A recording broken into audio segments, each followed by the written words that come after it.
Good morning, class 7. This is your geography, chapter 2, inside our earth. So children, as I have told you earlier also that interior of the earth is like an onion. The earth is made up of several layers with one inside another, like onion. First layer of the uppermost layer of the earth's surface is called the crust. Second is the mantle. It extends up to depth of 2900 kilometers below the crust and is the middle and the thickest layer of the earth. Third one is core. Core is the innermost layer with a radius of about 3500 kilometers. The central core was very high temperature and the central core has very high temperature and pressure. Now children, core are of two types. One is outer core and another is inner core. Outer core is a liquid layer of about 2266 kilometers, is mainly composed of nickel and iron. And inner core is the earth's innermost part. The earth's innermost part is called inner core. Now come to the rocks and minerals. Rocks are composed of different minerals. I have told you in previous lecture also, which are naturally occurring substances which have certain physical properties and definite chemical composition. The earth's crust is mostly made up of various types of rocks. These are three major types of rocks. Igneous rocks. They are formed through the cooling and solidification of magma, or you can say lava. These rocks are also called primary rocks. There are two types of igneous rocks. One is extrusive rocks.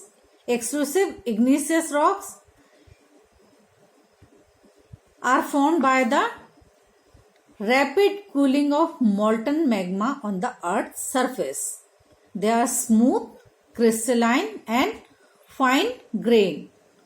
They are also known as volcanic rocks.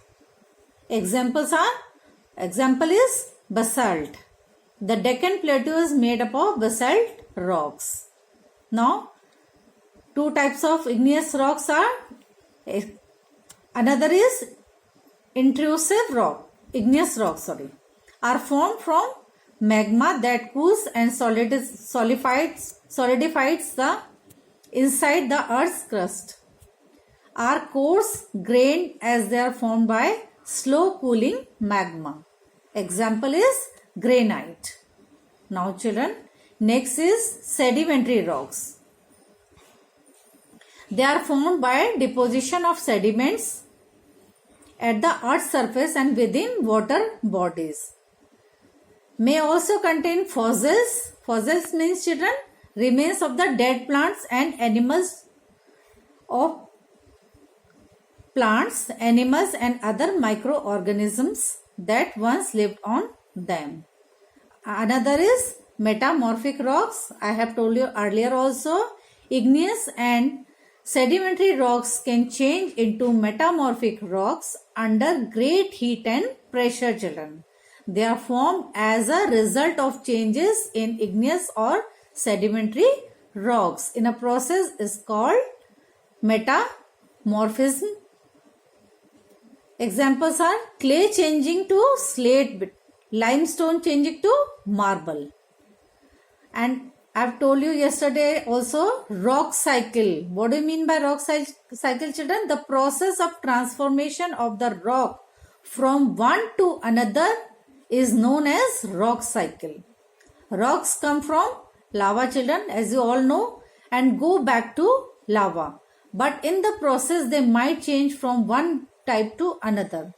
When the molten magma cools, it solidifies to become igneous rocks. The igneous rocks are broken down into small particles that are transported and deposited to form sedimentary rocks. The metamorphic rocks, which are still under great heat and pressure, melt down to form molten magma.